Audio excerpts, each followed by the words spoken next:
nga ang di umano na lumapit kay Diwata upang ito ay interviewin. At agad naman nga nagbigay ng pahayag si Diwata dito. Panoorin natin ang video ito.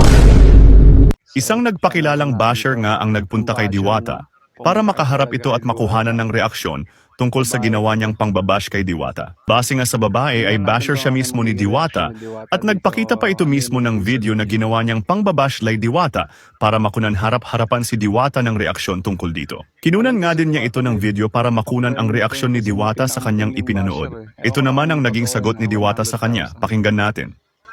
Maraming salamat ha, nag-viral ako, sikat na naman ako. 1.6 million views. 1.6 million, nag-viral naman ako dyan ng attitude ako, di ba?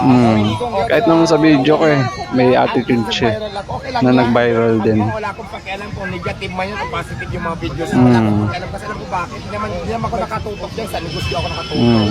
At saka din natin masasabi yung mga vlog ng tao, mga opinion ng tao. Kasi sila yan. Totoo naman. Yung importante dito, ang mahalaga, sabihin ko, tingnan lang tumawag yung boyfriend ko. Ano na, nasaan na ba tayo? Sa reaction mo dun sa kanya.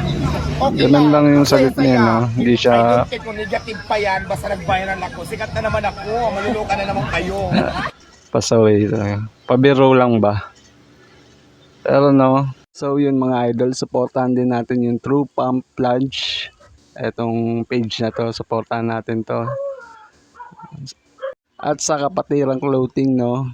Ito rin page na to ay supportahan natin mga idol. Isa to sa mga kaibigan natin. Follow nyo rin yung page nila mga lods. Salamat.